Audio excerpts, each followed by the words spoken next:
भाद्रपद महीने की पूर्णिमा तिथि बहुत ही खास होती है, क्योंकि इसी दिन से उमा महेश्वर व्रत भी किया जाता है और पितृपक्ष यानी कि श्राद्ध भी शुरू हो जाते हैं। भाद्रपद पूर्णिमा के दिन ही सत्यनारायण भगवान की पूजा करके सत्यनारायण भगवान की कथा का पाठ या श्रवण भी करना चाहिए। आज की इस वीडियो में आप भाद्रपद पूर्णिमा की दो कथाएं सुनेंगे। एक भाद्रपद पूर्णिमा की कथा और दूसरा आप उमा महेश्वर व्रत की कथा भी सुनेंगे। जो भक्त इस दिन उमा महेश्वर व्रत ना भी रखना चाहे, उन्हें भी इस दिन इस कथा को पढ़ने से विशेष लाभ मिलता है। मत्स्य पुराण में उमा महेश्वर व्रत का उल्लेख किया गया है। मत्स्य पुराण में वर्णित कथा के अनुसार एक बार कैलाश पर्वत से भगवान शंकर के दर्शन करके लौटते समय मार्ग में महर्षि दुर्वासा की भेंट भगवान विष्णु से हुई। महर्षि दुर्वासा को भगवान शंकर ने आशीर्वाद स्वरूप एक बिल्व पत्र की माला भेंट की। जब महर्षि दुर्वासा की भेंट भगवान विष्णु से हुई तो उन्होंने वह माला भगवान विष्णु को दे दी। भगवान विष्णु ने महर्षि दुर्वासा से मिली उस माला को स्वयं अपने गले में धारण ना करके अपने वाहन गरुड़ जी के गले में पहना दिया। ये देखकर महर्षि दुर्वासा को क्रोध आ गया और उन्होंने क्रोध में आकर भगवान विष्णु से कहा कि तुमने मेरे आराध्य भगवान शंकर का अपमान किया है। उनके द्वारा दी गई माला मैंने तुम्हें उपहार स्वरूप दी और तुमने वो माला खुद धारण ना करके अपने गरुड़ को पहना दी। ये मेरा और मेरे भगवान शंकर का घोर अपमान है। इसलिए हे श्री हरि, मैं तुम्हें श्राप देता हूँ कि तुम्हारा सारा वैभव नष्ट हो जाएगा, तुम लक्ष्मीहीन हो जाओगे, लक्ष्मी तुम्हारे पास से चली जाएंगी, क्षीर सागर भी तुमसे छिन जाएगा और तुम्हारा शेषनाग भी तुम्हारी कोई मदद नहीं कर पाएगा। महर्षि दुर्वासा से ऐसा श्राप सुनकर भगवान विष्णु ने उस श्राप को स्वीकार किया और फिर बड़े शांत स्वर में उन्होंने महर्षि दुर्वासा से उस श्राप के निवारण का उपाय पूछा। तब महर्षि दुर्वासा ने भगवान विष्णु को उमा महेश्वर व्रत रखने का परामर्श दिया। महर्षि दुर्वासा ने कहा कि उमा महेश्वर व्रत करने से मेरे श्राप के कारण तुम जो कुछ भी खोगे वो सब तुम्हें पुनः प्राप्त हो जाएगा। तब भगवान विष्णु जी ने भाद्रपद महीने की पूर्णिमा पर उमा महेश्वर व्रत का अनुष्ठान किया और इस व्रत के प्रभाव से महर्षि दुर्वासा के द्वारा दिया गया श्राप भी दूर हो गया और लक्ष्मी जी के साथ साथ उन्होंने जो भी वस्तुएं खोई थी उन्हें वो सब पुनः प्राप्त हो गई। अब सुनिए भाद्रपद पूर्णिमा के दिन सुनी जाने वाली विशेष व्रत कथा। द्वापर युग में एक समय की बात है कि यशोदा जी ने श्री कृष्ण से कहा, हे कृष्ण, तुम सारे संसार के उत्पन्न करता, पोषक और उसके संहार करता हो।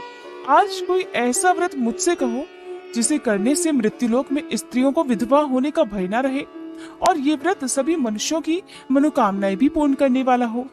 तब श्री कृष्ण कहने लगे, हे माता, आपने अति सुंदर प्रश्न किया है। मैं अब आपसे ऐसे ही एक व्रत को सविस्तार कहता हूँ।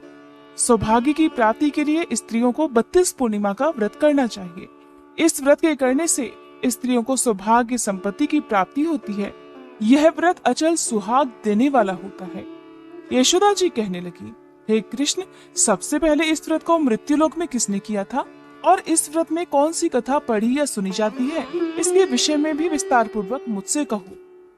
तब भगवान श्री कृष्ण कहने लगे कि इस भूमंडल पर एक अत्यंत प्रसिद्ध राजा चंद्रहास से पालित अनेक प्रकार के रत्नों से परिपूर्ण कार्तिका नाम की एक नगरी थी। वहाँ पर धनेश्वर नाम का एक ब्राह्मण था और उसकी स्त्री अति सुशीला और रूपवती थी। दोनों ही इस नगरी में बड़े प्रेम के साथ रहा करते थे। घर में धन धान्य आदि की कोई कमी नहीं थी। उन्हें एक बड़ा दुख था कि उनकी कोई संतान नहीं थी। इस दुख से वह अत्यंत दुखी रहा करते थे। एक समय एक बड़ा तपस्वी योगी उस नगरी में आया।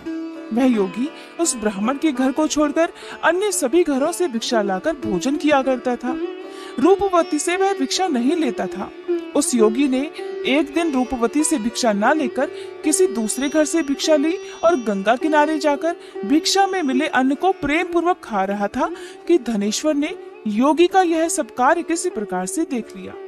अपनी भिक्षा के अनादर से दुखी होकर धनेश्वर योगी से बोला, हे महात्मन, आप सभी घरों से भिक्षा लेते हैं परंतु मेरे घर की भिक्षा आप कभी नहीं लेते, इसका क्या कारण है? योगी महाराज कहने लगे कि निसंतान के घर की भीख पतितों के अन्न के तुल्य होती है और जो पापियों का अन्न खाता है वह खुद भी पापी हो जाता है। क्योंकि तुम निसंतान हो, इसलिए पतित हो जाने के डर से मैं तुम्हारे घर की भिक्षा नहीं लेता।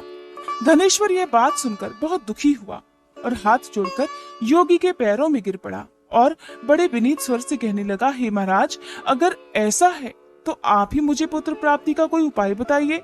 आप तो सर्वज्ञ हैं, मुझ पर अवश्य ही आप कृपा करेंगे। धन की, सुख की मेरे घर में कोई कमी नहीं है, परंतु मैं संतान न होने के कारण अत्यंत दुखी हूँ। आप मेरे इस दुख को दूर कीजिए, क्योंकि आप सामर्थ्यवान हैं। ऐसा सुनकर योगी कहने लगे, हे ब्राह्मण, तुम चंडी देवी की आराधना करो, चंडी देवी को प्रसन्न करो, तब वही तुम्हें पुत्र प्राप्ति का उपाय बताएंगी। घर आकर उसने अपनी पत्नी से सारा वृतांत कहा और वह स्वयं तपस्या करने के लिए वन में चला गया। वन में जाकर उसने देवी चंडी की उपासना की और उपवास किया।